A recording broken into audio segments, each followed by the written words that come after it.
Good morning, everyone. It is Ask Me Anything Monday. I hope everyone had a great Father's Day. I sure did. I want to thank my whole family, my wife, my kids, my siblings, my mom, aunts and uncles. Thank you so much for making my Father's Day amazing, and even my employees reaching out. Thank you so much. Welcome, everybody. Ask Me Anything Mondays. That's where you ask me anything, and I'll bring the best that I can to you. Every Monday, we do it here on IG Live now. And we do it on 3 p.m. on Clubhouse this afternoon.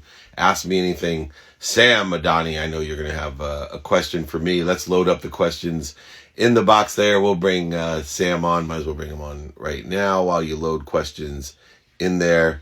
Let's see here. It's at Drink Bomani, the Bomani Cold Buzz, the CEO and co-founder, Sam. There he is. Hey, Sam, how are you? Doing well. How about yourself? How are you? I'm doing amazing. Thanks for coming on. Absolutely. Thank you so much for having me. What do you got for me on the Ask Me Anything Monday? Yes. Obviously we started Bomani Cold Buzz. We make alcohol infused cold brew coffee. Having started this company during the age of COVID, we didn't get access to a lot of the typical tools that young alcohol brands do, launching at bars and restaurants.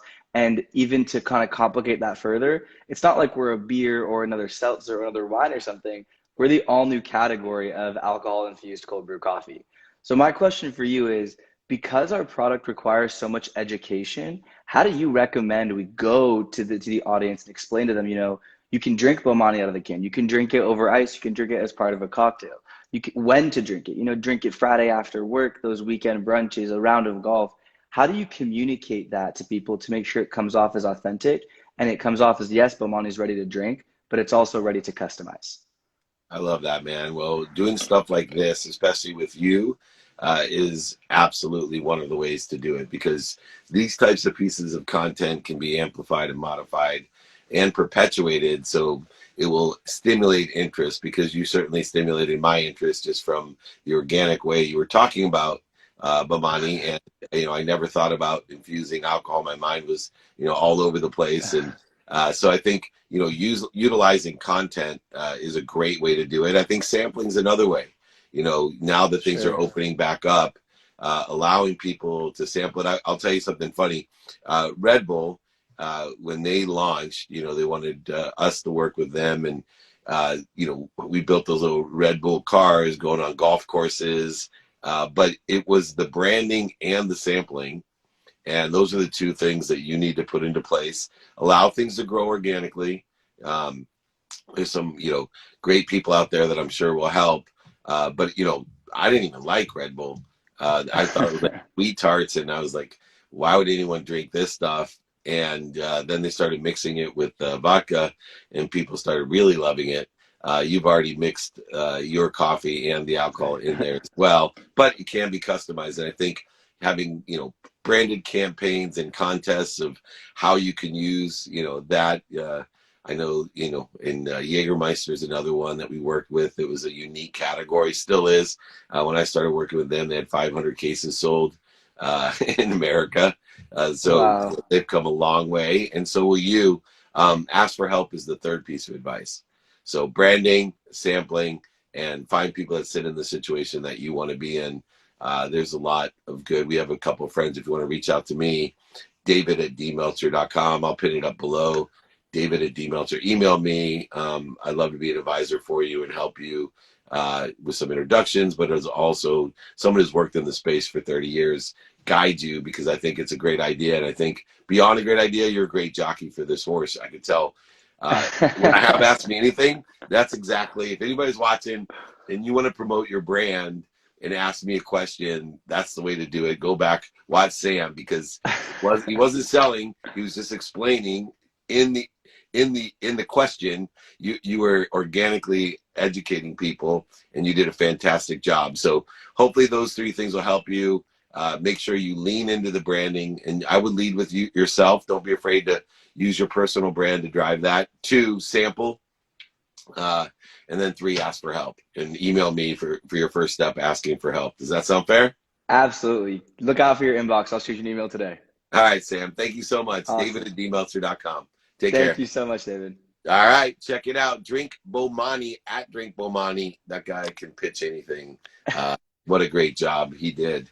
That's what I'm talking about. Let's use this platform not only to get answers, but allow people to learn about, infused coffee. So here we go. That's very excellent job. Look at this guy coming on. I've got here, that Matt. He's almost on top of things. You know, there's a old thing about being a 99 percenter. A 99 percenter gets by. And when you have built businesses, you have to be very wary of the 99 percenters, the people that, are 99% in, because it's that 1% that just kills them and you. It's the 1% that you just can't get over, and it costs more than they make. Don't be a 99 percenter. Be all in, be on time, be the first one in, last one to leave, get 100% of the things done. Don't forget that most important thing.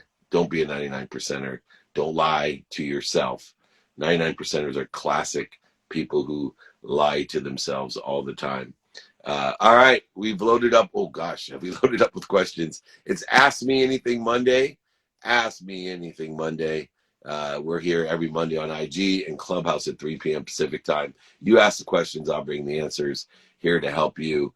How often do you do coaching groups? Meet once a week. You get one-on-one coaching from me. Anybody interested in joining one of my groups? David at dmeltzer.com. All right, next question. How can we tell the difference between procrastination and what is not meant to be, not God's will? Well, I use a 3-no rule.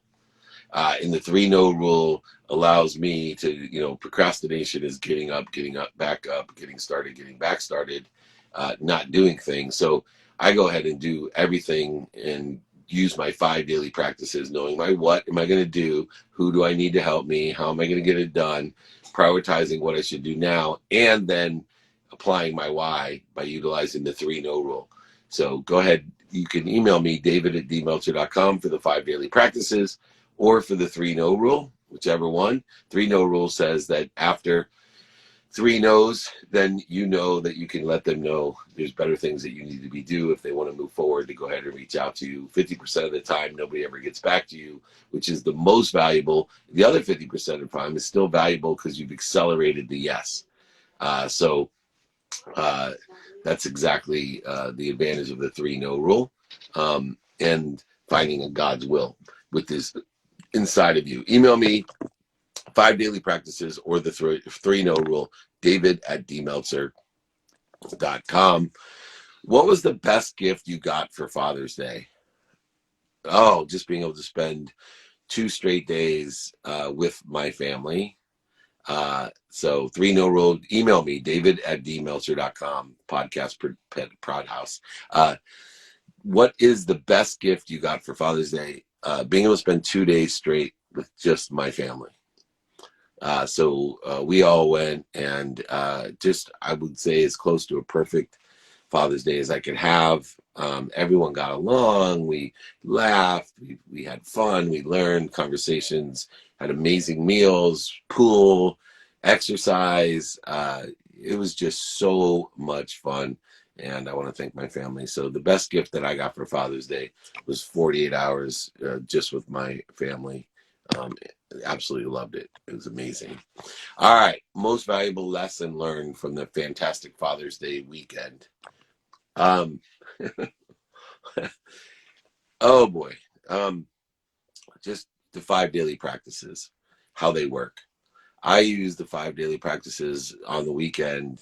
I don't believe in work. I believe in activity. I get paid for activity. I don't get paid for. I checked out my new studio at we've licensed the playbook to Blue Wire in a new studio at the Wynn. I met some business people, but most of all, it's just knowing my what, my who, my how, my now, and my why, and be able to carry that through.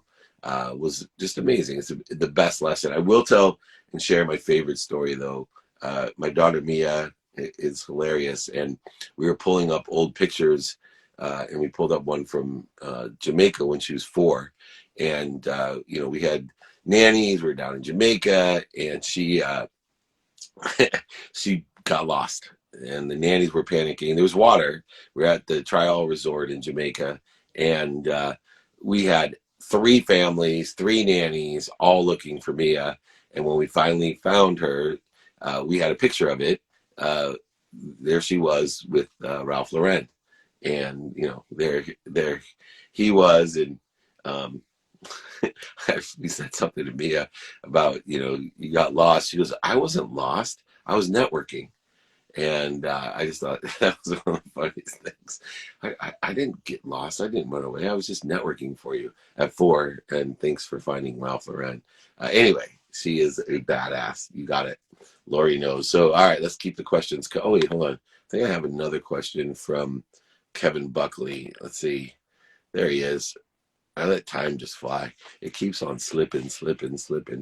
Here we go. Ask Me Anything Monday. We have Kevin Buckley at Biz Automation Exec. How are you, Kevin? I am doing great this morning, David. How are you? Day after Father's Day. I'm amazing. How was your Father's Day? It was very nice and relaxing, so had a good time. I like relaxing. That's very, very good. Well, anyway, just thought you had a question for me. Maybe give me a little bit background like Sam did. He did such an excellent job earlier.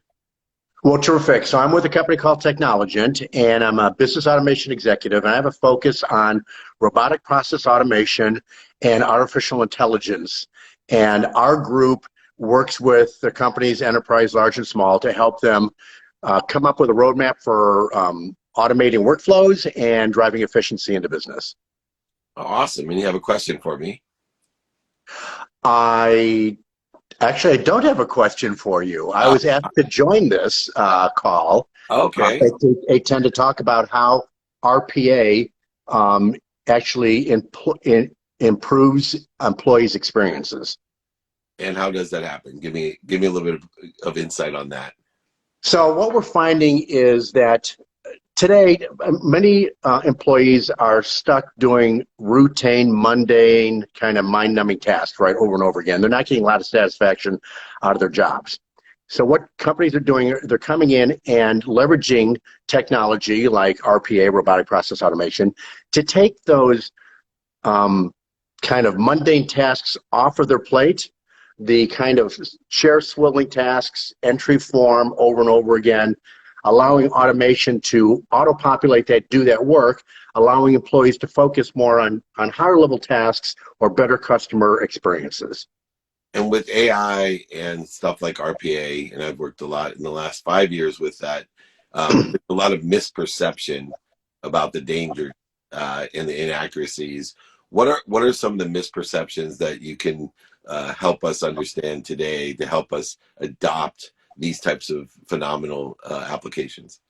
So I think let's talk from the employee perspective first of all. The initial reaction is this is going to take my job away, right? Automation is going to come in and take my job away, and it's going to go away. And by what we help companies with is help communicate to employees what RPA is and what it isn't, right? And help them kind of envision what their job would be like. Jobs aren't going away. There's no end of work that needs to be done within businesses, and businesses continue to grow, right? And they're paying full-time equivalents a lot of money to do work that can be automated. The focus needs to shift to allowing employees to ask themselves, or I often ask them, listen, if you didn't have to fill out that form 20, 30 times a day, right, what would you like to be doing, right? I'd like to get more involved in this initiative within the business, or maybe move over to another segment within the company. So it kind of frees them up. So employees have to understand that it's not going to replace their jobs. And I have an example, if I could share it with you. Sure, please. Email, right? 1981, SMTP came along, right? The term email was really widely adopted in 1993. So it's been 30 plus years. Prior to email, people would get on the phone, they'd handle stuff, they'd kind of fax machine, you'd have a guy standing at the fax machine, all of that. And what happened at the end since email? Work productivity has increased because we're not working 9 to 5 anymore. We're working 24 hours a day and on vacation, right? Same with the cell phone. So I tried to tell them that robotic process automation is something that's coming along. Businesses are adopting it because they want to create a better experience, be able to handle more work without hiring a ton more people. But that doesn't mean jobs are going to go away. So it's an education process for people to feel comfortable that they can shift what they're doing today and maybe focus on something they'd rather be doing with the company. Yeah, that's why there is no work anymore. I love that you came on here because I tell people all the time, there's activity you get paid for and activity you don't get paid for.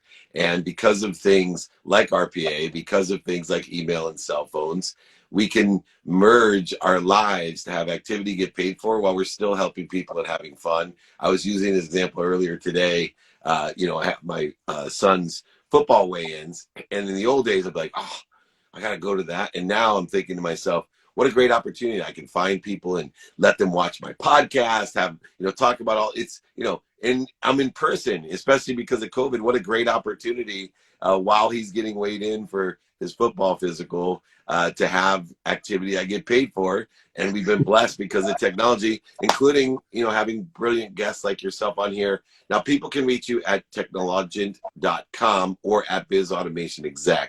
Anywhere else they can reach out to you at? Those are really probably the best two ways. LinkedIn, I'm very active on LinkedIn.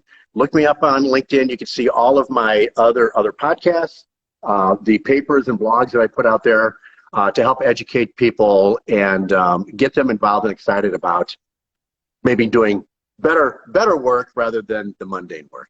I love it. It's efficient, effective, and statistically successful. Thanks so much, Kevin Buckley. I appreciate you. Thanks for the insight. Thanks for the opportunity. Have a good day. On. Take care, Bye-bye. Kevin. Awesome. So true. People just see things the wrong way. If you're going to look for what you don't want, what's missing, or what other people want for you, that's what you're going to find, right? That's what you're going to find. So let's look for what we do want and use RPA and other automation, business automation, in order to facilitate having better lives, not taking our life. All right. I see it's Ask Me Anything Monday. All right, we got Frank here on deck. He's a coach trainer. Here, let's take Frank in here. Frank Macri, welcome. He's the thrivingcoachacademy.com. There he is. Whoa. Hey, David. You got a tie on. I love it. It's like, in the old days, it was expected. Now it's like an honor. When I see someone with a tie on, I'm like, thank you so much, man. Give me the respect. Absolutely. The old school respect. Awesome. It's a beautiful tie, by the way. Thanks. Thank you. Well, you got a question for me? Yeah. So I have been running a life coaching business for 7 years now. Been able to build up my practice to multiple six figures. Now I train and mentor people that want to start their own life coaching careers, which has become so much in demand since the past year. I'm curious, have you noticed lots of people going through like reinvention over the past couple of years? And like, I would love to hear your thoughts about when people are going through a reinvention phase in their life, questioning their career path. Yeah. Well, I think personal development has grown so much that redefining perspective is only escalating and accelerating and exponentially growing. Then with COVID on top of that, I always see 2020 as a year of reflection. And whenever we're reflecting, we're redefining. And so those also have contributed to people like you and I that have, thriving, no pun intended, thriving coaching businesses and coaching academies. So you are in the right space. It will continue to do so. The only difference now is that I think 2021 and into 2022 will, after all the reflection, all the redefining, will be, you got to make a decision, right? And so where the Thriving Coaching Academy, you as a life coach, it's great to have assistance in redefining, but part of the definition is decision making. And so as coaches, one of the expertise that you have and I aspire to have as well and help people with is the ability to make good decisions based off of the information that they've now from that year of reflection or years of reflection. So the combination of personal development, being acceptable and adaptable reminds me of chiropractics. For me, I'm older than you, but that was kind of like woo-woo. Chiropractors were woo-woo doctors. They were like medicine men. And insurance companies picked up. It's obvious that they have, this great quantitative value.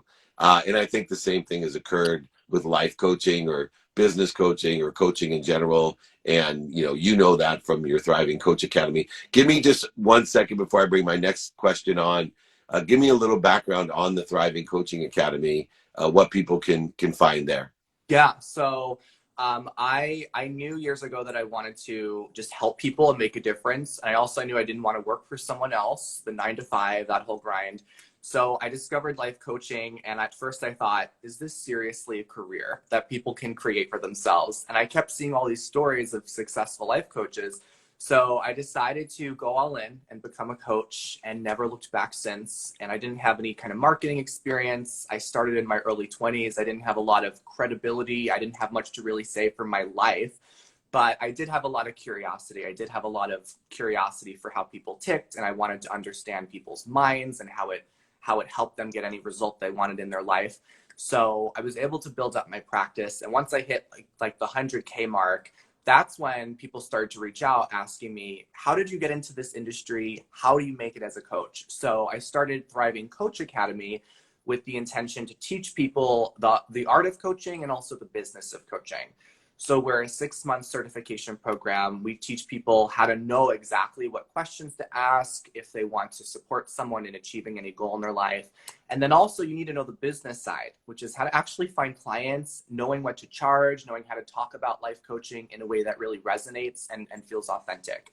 So people can look at www.thrivingcoachacademy.com. We have a free training called Coaching 101. It's great if you're just introducing yourself to the industry, if you want to learn about the earning potential of coaches, because as I shared earlier, the demand is so high right now for life coaching, and I don't see it changing because someone in the chat box wrote, 2020 has been like the year of reflection, and I think that's only continuing this year and beyond.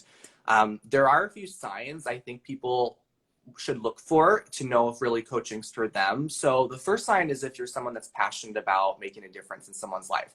So if maybe you've bounced around a few careers and you know that the theme of those careers that lit you up was you liked helping people achieve their goals. You liked getting to know someone. You liked being able to help someone win in an area of their life or their career. That's one sign. Another sign is if you're curious. So if you like understanding how people tick, you like asking people questions, you like getting to know people. Coaches ask a lot of questions. So that is the second sign that you're someone that's born to be a coach. Third sign is if you are generally an optimistic or someone who believes in possibility. So with all the negativity and all of the challenges that we're going through in our world, if you're someone that believes in hope, believes in change, believes that no matter what kind of circumstances someone's in, they are capable of taking their lives to the next level. We need more people like that. So coaches that have that quality do extremely well. The fourth sign is if you're an attentive listener. So if you ever talk to someone and you say, how are you doing? And they're like, oh, I'm fine. But you know that there's something more. You can kind of read between the lines. Coaches are so gifted at that, at being able to hear not just what people are saying, but also what someone's not saying. And then finally, if you're a goal setter. So I know like a lot of your audience, they're very ambitious people, goal setters, high achievers. If you're someone that sets the bar high for your own life and you like achieving your own goals, then you would love coaching because you get to help people achieve their own goals as well. So there's so many people that are walking in this earth right now that are natural born coaches, but they just don't even realize it. And they don't even realize that there is such a career that exists right now that they can get started in right away. So if anyone's interested, if they hear that they have those signs, I would encourage them to go to thrivingcoachacademy.com and check out our Coaching 101 training to see how they can get started. Yeah, and it just takes time to build that business. I mean, if someone would have told me years ago somebody would pay me 7 figures to coach them, I would be like, why? For me, when you get to be a real coach, and it takes years to build that audience, to get to 5 figures, 6 figures, 7 figures. My goal is to get to 8 figures. Yeah. And that would be great. But you need to bring it, right? There's a quantitative value. I say a great coach helps people make money, learn something, and have fun, right? Yeah. Help people learn something, have fun. So you do a great job with that at the Thriving Coaching Academy. Frank McRae, thank you so much for joining me. Let's both continue to help people make money, help people, and have fun. We can give those lessons and inspiration and motivation. Thanks so much. Thanks, David. Thank you. Great job, Frank. Thank you. All right. It is Ask Me Anything Monday. Frank had some great questions. 2020 is the year of reflection. 2021 decisions, maybe into 2022. Michelle, good to see you. Everyone's looking amazing. Lori, good to see you. Fluid Running. Hey, great to see you. Back in the house. You're good, Frank. Awesome. Okay, let's see here. Oh, we're moving right along. Let me take a quick question from the group. There's so many in here. I want to thank you.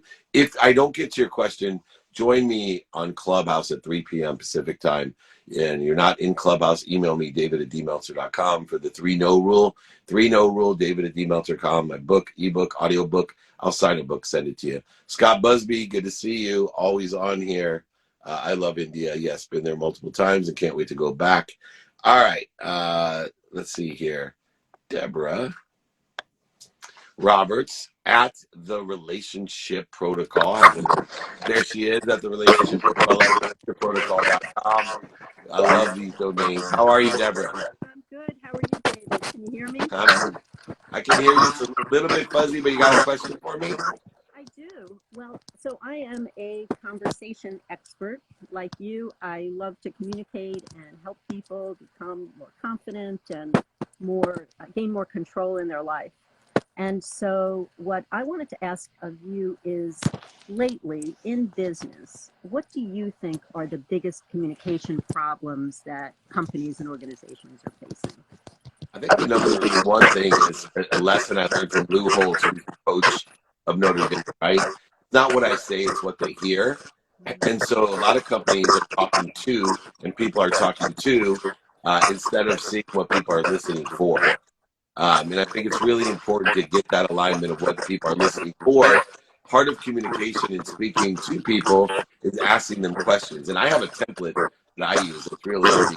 I ask people simply pertaining to what I'm interested in speaking about, what they do today. So if it's a sports issue, it's a business issue, it's a crypto issue, it's a esports issue, whatever the area that I'm doing business in, I'll say, hey, what are you doing today? Then I ask them what they like about it to get that emotional attachment. Then I also then ask them what they don't like about it to see how I can add value, to see what they're listening for. When I know what they don't like about it, I'm saying, would it help you if I did this? Would it help you if I introduced you to so-and-so who's an expert at that? Would it help you somehow? Then that enables me to ask the ultimate question to create the flow, which is simply, do you know anyone that can help me with blank? And that is the flow that we're looking for. I know we got bad connection, so I'm going to have to drop you. I hope that answered your questions. Make sure you meet Deborah Roberts at the Relationship Protocol, relationshipprotocol.com. Thank you so much. Thank you. Bye. Bye-bye. We're losing people with the echo. I apologize. There we go. I'll get you back on. I was losing people. We don't want to do that. What is the number challenge for us as a nation to overcome? Happiness. We need to make more money, help more people, and have more fun. We got to get out on our own. EGO, the ego, edging goodness out of our lives as Americans and everyone. Let's clear the interference, like on that question there. Let's get this thing back up. We were losing people. It's Ask Me Anything Monday. We are loaded with questions. Here we go. How to stop looking for acceptance from others. This is the Joe versus the faux problem. Right? Everyone, I want you to go ahead and see what you are afraid of. The fear of missing out, the fear of other people's opinion, the fear of blank, and change it from faux to Joe. Joy of missing out, the joy of other people's opinion. Turn your foes to Joes, and you will have an extraordinary life. We'll clear the interference between you and everyone else, but more importantly, you and the great source of light, love, and lessons. We got time for another question. If you want the information on the 3-no rule, david@dmeltzer.com. You can have my ebook, my audiobook. I will sign a copy of my book, send it to you, and pay for shipping. david@dmeltzer.com. You can text me at 949-298-2905. It's all pinned right here. david@dmeltzer.com or 949-298-2905. Sorry about that echo. We had Deborah on here doing our best, Deborah Roberts. You know, it's not perfect, but it's progress. That's what we're doing. Huge respect from India. Turn your foes to Joes. Look how many questions. Remember, if I didn't get to your question today, if I didn't get your question today, right now, join me later, 3 p.m. Pacific on Clubhouse, david@dmeltzer.com. My little brother's memorial is on Friday, and it was a very traumatic situation on how we'll all miss him. I want to try to spend that day alone, but how do I even start my day? That day, 16 years later, I struggle still around that time of the year. Don't look at what's missing in your life. My dad's the 19th was the anniversary of my dad's death. He died 4 years ago. But I don't look for what's missing in my life. I look for what I want in my life. And I want all the great things that I inherited from my father, his personality traits and characteristics that have helped me be who I am, all the great advice that he's given me and the good and bad examples that he's given me. But I look for what I want in all relationships and all things. Stop looking for what's missing. You're going to get what's more missing. You don't need to be alone. You need to start focusing on what you do want from that experience that you had with your brother. As painful as it may seem, there's light, love, and lessons in everything when we look for what we do want in it and from it and through it.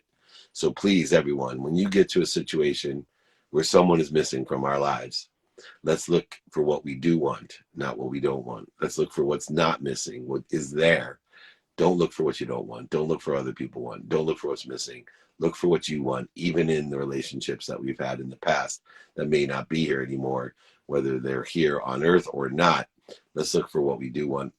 What a great way to end. It's Ask Me Anything Monday. I'm here every Monday, 3 p.m. on Clubhouse as well, Pacific time. It's pinned right there. You ask the questions, I'll bring the answers. That's why we call it Ask Me Anything Monday. So happy birthday, Real Bilal Ahmed. 5 life advices on your birthday. How about 3? Oh, no. How about the daily practices? Know your what, know your who, know your how, know your now, and know your why. Email me, david@dmeltzer.com. Ebook, audiobook. I will sign a book for your birthday. Go ahead. Email me, david@dmeltzer.com. I'll sign a book for everybody's day, and I'll pay for it and pay for shipping. Not a problem. Little hot seat coaching here. Ask Me Anything Monday. I'm always here for you. IG at 8 a.m. Pacific, 3 p.m. Clubhouse. Join me for a 30-minute hot seat coaching session. You bring the questions. I'll bring the answers. Thank you, Deborah, Kevin, Frank, and, of course, our Sam, who was awesome. Alcohol-infused coffee. I got to give him another shout-out at Drink bomani. Check it out. It sounds really good. Jesus, my savior. Good to see you on there. Nick, good to see you as well. Double Nicks. Awesome. Thank you, thank you, thank you. Anyway, that'll do it. Ask Me Anything Monday. Remember, most importantly, everybody, be kind to your future self and do good deeds. We'll see you at 3 p.m. on Clubhouse. Thanks.